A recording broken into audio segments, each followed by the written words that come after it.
שלום לכם, כאן רוני בורר, עיצוב מהלב, ובסרטון הזה אלמד אתכם איך למחוק רקע מתמונה בעזרת אתר תוכנת PicMonkey החינמית, כך שהרקע יהיה שקוף, ותוכלו להוסיף את התמונה לכל עיצוב שתרצו ועל כל רקע שתרצו. אז ניכנס לאתר PicMonkey, www.picmonkey.com, ואם לא יצרתם לכם חשבון חינמי באתר, אז זה הזמן, זה קל ופשוט. ונלך פה לאפשרות של דיזיין. ייפתח לנו דף שכזה, והדבר הראשון שנרצה לעשות זה לתת הוראה לרקע שיהיה רקע שקוף. ואת זה אנחנו עושים בצורה הזאת, שאנחנו הולכים פה לאייקון העליון של ה-Basic Effects, הולכים ל-Canvas Color, ומסמנים פה Transparent Background. ברגע שאנחנו רואים את המשבצות האלה, זה הסימן שהרקע הוא שקוף, ואנחנו מקישים על Apply. עכשיו אנחנו נרצה לייבא את התמונה שאותה אנחנו רוצים למחוק לה את הרקע. במונח המקצועי זה נקרא לצרוב, אבל לא ניכנס לזה עכשיו. אז כדי לייבא את התמונה אני אלך פה לפרפר הנחמד הזה, ואלך כאן למעלה ל-Add Your Own, My Computer, ואני אקח את התמונה שלי שלה אני רוצה למחוק את הרקע. כמו שאתם רואים, התמונה הזאת היא רוחבית, ויש לה הרבה מאוד רקע פה מסביב שאני לא צריכה אותו, כי בסופו של דבר אני רוצה שיהיה לי את הדמות שלי ללא רקע, כדי שאני אוכל לשים אותה על עיצובים שונים שאני עושה לטובת העסק שלי. אז ברגע שאנחנו העלינו את התמונה על רקע שקוף, נפתח לנו החלון הזה. ואנחנו נבחר ב-Eraser, זה המוחק. כאן יש לנו אפשרות לבחור את הגודל שלו ואת הקצוות שלו, כמה הם יהיו בפייט וכמה יהיו נוקשים, ותכף תראו למה אני מתכוונת. אני אתחיל עם זה שאני אמחוק את השטחים הגדולים של הצבע, של הרקע, בזה שאני אקח מידה גדולה של המוחק, בזה אני מגדילה את הגודל, ואני אעשה לו קצוות יותר נוקשים. זאת אומרת, מה ההבדל? אתם רואים, זה נוקשה, ואם אני יורדת פה למטה, אז יש יותר רכות בקצוות.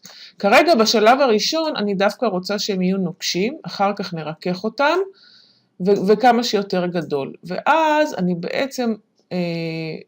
בעצם אני ככה מוחקת את החלקים הגדולים, שאני לא צריכה להיכנס מקרוב.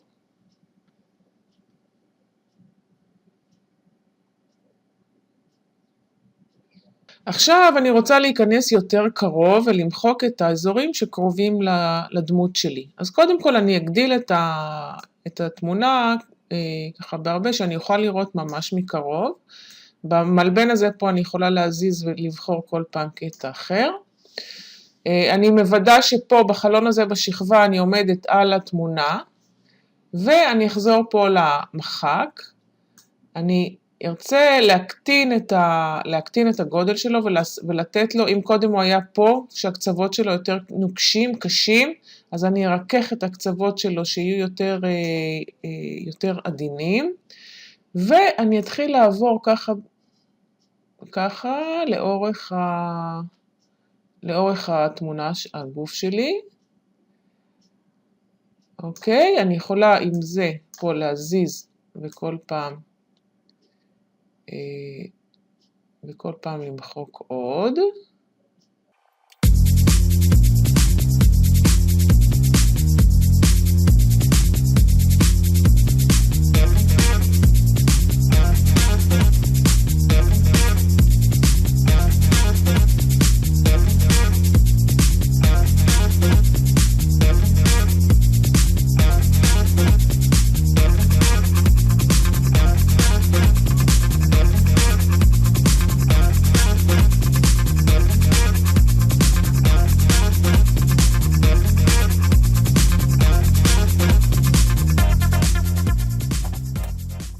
אוקיי, אז מחקתי את כל הרקע, ועכשיו בואו נראה מצב כזה. יכול להיות כשעברתי פה למשל באזור הזה, ועברתי ככה בעדינות ומחקתי קצת מהצעיף שלי או מהחולצה, וזה כמובן שזה נראה לא טוב ואני לא רוצה שזה יהיה ככה. אז פה בכלי על יד הכלי של המוחק יש לנו את המברשת, וברגע שאנחנו עוברים למברשת ועוברים על האזור של התמונה, אז קורה בדיוק ההפך, והתמונה חוזרת להופיע בדיוק הקטע שהיה. אז אני יכולה להחזיר את זה ככה, ואם עוד פעם יצא לי קצת רקע, אז אני חוזרת למחק. בואו נקטין אותו קצת ונגדיל פה. ועוד פעם בעדינות מוחקת את הרקע שמסביב, והכל בסדר.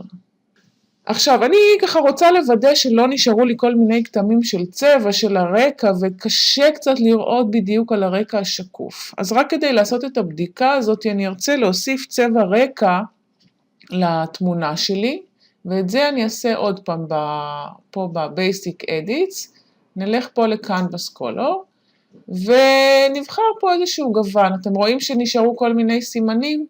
ניקח איזשהו גוון, אני אוהבת לבחור איזשהו גוון שלא ירצד לי בעיניים.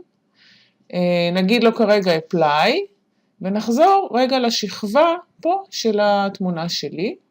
נגדיל קצת את העניין הזה כאן, אוקיי? נחזור למחק, אוקיי?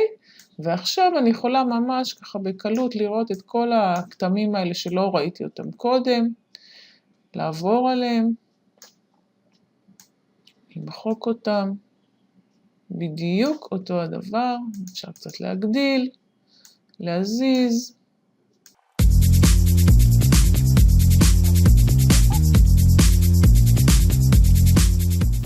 יופי, מעולה, עכשיו מחקתי את כל הרקע, כמובן שאפשר יותר ויותר לדייק, ממש שלא יישארו שום כתמים של צבע מסביב, תלוי מאוד גם על איזה רקע אנחנו הולכים לשים את התמונה, וכל אחד עם רמת הקפדנות שלו. עכשיו אנחנו נרצה לשמור את המסמך הזה, את התמונה הזאת במחשב שלנו לשימוש, הן אם נשתמש בפיק-מנקי בעתיד, או נחזור לקנווה, או בכל צורה אחרת. אז נחזור עוד פעם ל-Canvas Color לרקעים, וניתן לו עוד פעם את ההוראה של Transparent Canvas, וניתן Apply. עכשיו יש לנו את התמונה על הרקע השקוף. נלך פה למעלה ל-Save, והדבר החשוב ביותר זה לשמור את זה בפורמט שנקרא PNG. כשלוחצים פה יש לנו עוד JPG, שזו תמונה עם רקע, תמיד ייתן רקע לבן. כדי שהתמונה תישאר שקופה, אנחנו חייבים לשמור את זה בפורמט PNG. ניתן לה פה שם, נגיד, נקרא לזה רוני ללא רקע, ונשמור את זה במחשב שלנו. זהו, אז ככה שומרים, ככה יוצרים תמונה ללא רקע, תמיד כדאי שתהיה תמונה כזאת שלנו במחשב, או אם אנחנו צריכים לכל עיצוב אחר, את התמונה הזאת אפשר לייבא לכל אופציה, לכל תוכנה או אתר אחר שאנחנו עובדים עליו, וזהו בינתיים, מקווה שיעבוד לכם טוב, אם לא תמיד אפשר לחזור אליי ולשאול, ושיהיה בהצלחה ונתראה בטיפים הבאים. ביי!